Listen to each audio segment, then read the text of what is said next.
Olá, caros alunos da disciplina Desenvolvimento Comunitário. Sou o professor João Sá e estou de volta com vocês, dessa vez para mais uma participação, mais uma aula, mostrando um novo conteúdo importante da nossa disciplina, que seria a participação social. Então vejamos, a participação social é um componente do desenvolvimento comunitário. É um processo social que tem a sua realidade social. Esse processo interfere na realidade e está intrínseco no dia a dia do conjunto e segmento das camadas populares.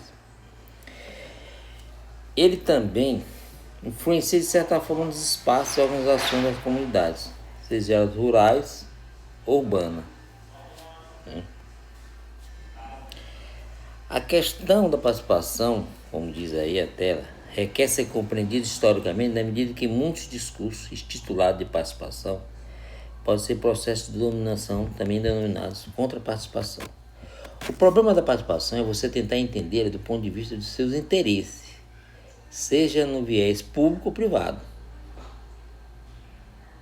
Podemos dar o exemplo da participação ativa, que depende diretamente das decisões do governo, do Estado, ou mesmo a passiva, que apenas depende daqueles que se prevalecem das políticas públicas oferecidas pelo Estado. O discurso da participação é estimulado pelo poder público. Mas por quê? É porque a participação atrai em demasia as camadas populares, que sempre, em razão da sua carência, estão aptas a empreender as políticas de desenvolvimento econômico propostas pelo poder público. O exemplo que eu coloco aí, desenvolvimento social, distância social gerada pelo crescimento econômico. Isso aí, em outras palavras, seria numa sociedade como a nossa, que você tem um grande desenvolvimento social, mas você vê um distanciamento quando a riqueza fica na mão de poucos e a grande maioria não desfruta de nada. A participação nesse caso aparece como um fenômeno capaz de estimular e suscitar a atenção e a ação das camadas populares na consecução das políticas propostas de desenvolvimento econômico, quando a população participa, dá o seu aval para algumas propostas para desenvolver o próprio país. É isso? Na década de 60, por exemplo, do século passado, Juscelino Kubitschek, que foi o presidente do Brasil, fundador de Brasília, ele vai experimentar formas eficazes de dominação, de massa. Por quê? Porque na década de 60 o Brasil ainda é um país de terceiro mundo, pobre. Então você tem uma grande população gritante de necessidades. E aí o governo passa a desenvolver formas claras de dominação e exploração da grande massa. Para isso foram implantadas ideologias e práticas políticas que fizeram com que as camadas populares se adequassem à desigualdade social, inevitável, pautada em instrumentos de dominação e adestramento de massa, sendo usado para isso como instrumento a educação e a participação social. É o caso aí desse terceiro tópico aí. A desigualdade social, para se manter estruturada, requer todo um processo de dominação. Daí a preocupação do poder com a necessidade das camadas populares. Então, é óbvio que a educação e a participação vai ser usado como instrumento de dominação da grande massa. Hoje a participação é linguagem comum nas camadas populares. Você tem hoje que Participação muito utilizada entre as comunidades. E aí a gente entra na questão da origem da participação. Como um processo natural, sempre ela vai existir. A participação. Ela não é inerente a um determinado grupo social, como ele diz. Ela não é específico de pobre, miserável, marginal. O problema é que nem sempre os grupos têm consciência da sua necessidade básica de sobrevivência. E sendo a participação uma questão social, as contradições do seu modo de vida podem levá-la a descobrir o quanto ele tem sido explorado. Então, nesse caso, a própria participação pode levar grupos empobrecidos a ter noção de que está sendo explorado. Aí, a participação é uma questão social. Como diz aí no terceiro tópico. À medida que as próprias contradições desafiam o homem como ser criador, e esse toma consciência da sua realidade. É isso? A participação estimula o ser humano a enfrentar os desafios da sociedade. Desafio esse que se apresenta muitas das vezes de maneira cruel, que anula totalmente ele de participar das decisões da sua vida, da sua própria vida. As contradições, último tópico, no entanto, faz os grupos não privilegiados se descobrirem como explorados e assim passam a reagir. Então, a reação dos grupos oprimidos tem a ver com as próprias contradições da vida dele. E aí faz com que ele enxergue que ele está sendo um grupo explorado. A vida social necessária, a vida social, necessidade básica do ser humano, é uma constante troca de bens e serviços, não havendo uma só pessoa que não receba alguma coisa de outro. Então a nossa vida social é um dando para o outro. Mas se muitos ficarem em atitude passiva, deixando que as decisões passem a ser tomadas só pelos outros ou por pequenos grupos, o que pode acontecer? Grupos mais audaciosos podem acabar dominando outros sem resistência e sem limitações. É o que tem acontecido muito. Entendeu?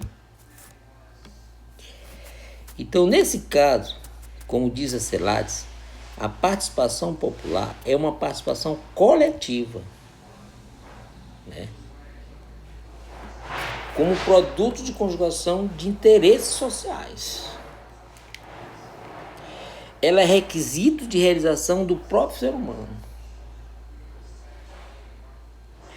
O desenvolvimento social do homem requer participação nas decisões, nas definições e decisões da vida social. O desenvolvimento social requer que o homem participe. A luta para poder comer, beber, ter habitação e vestir-se passa a ser a luta fundamental da maioria da população brasileira. É o que nós temos visto muito, isso, sobretudo nas comunidades, que tem que dar uma de doido para poder ter necessidades básicas, como comer, beber, ter uma moradia, ter divertir, sobretudo nesses países do terceiro mundo. E aí nós vemos o processo pedagógico da participação, quer dizer, o processo educativo. Esse processo pedagógico é o processo, em que esse processo da participação ele educa as pessoas. Esse processo educativo da participação tem a ver com o nível de conscientização e organização que é dado àquela população, cuja realidade social se apresenta uma série de dificuldades no seu dia a dia. Então depende muito da organização daquela comunidade e até mesmo um processo de capacitação que ela passa. Isso se dá de maneira incisiva quando é praticado esse movimento de participação entre os grupos sociais que tendem a lançar a mão da estrutura de poder da sociedade. A dificuldade maior para enfrentar o problema do dia a dia é a da participação. Por quê? Qual seria a dificuldade? Porque, em geral, os comunitários, eles confiam cada vez menos em seu próprio poder. As comunidades, elas não têm aquela confiança que elas têm, o poder dela é imenso. Ou então, elas têm medo de tudo.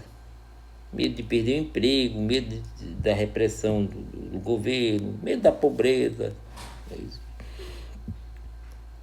Os comunitários também não têm segurança e clareza quanto à significação das leis e das políticas que o Estado vai criando em função do trabalhador. Aí você pode perceber, as políticas públicas criadas pelo Estado é em função do trabalhador, mas os comunitários não têm segurança e clareza, né? Não tem aquela consciência que aquele direito é deles, né? A prática pedagógica de retomada das condições básicas e necessárias de participação por parte da maioria da população implica a prática de exercício de poder, já que a participação pode se traduzir sobretudo na distribuição do poder na sociedade. Então, no momento em que uma comunidade tem clareza do seu poder e se envolve no processo de participação, a vida só tem a melhorar. Fora isso, essas situações contrárias a isso revelam problemas sérios a serem enfrentados. A prática pedagógica, para tal, é sobretudo uma prática de exercício de poder e, como tal, supõe a organização e o reforço dessa organização. Então, participação tem a ver também com uma organização. Então, a comunidade se organiza, participa, ela é treinada, né? Ela é educada para aquilo. Esse esforço pelo domínio das esferas de poder, mesmo que local, tem no exercício da participação o processo educativo, que pode levar aquela comunidade à realização dos seus anseios. Entendeu?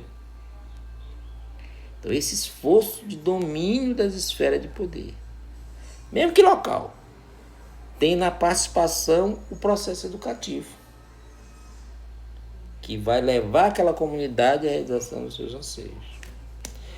Só um processo, eu entendo que só um processo de troca de conhecimento e experiência, e aí a gente tem que buscar indivíduos dentro da comunidade que já tem esse cabedal, né? Um conhecimento, uma experiência. Só esse processo de troca que pode nos dar um caminho para a gente enfrentar essas dificuldades, eu entendo. E aí, eu deixo para vocês outras indagações e outros questionamentos, tá? Muito obrigado pela aula de hoje e até a próxima.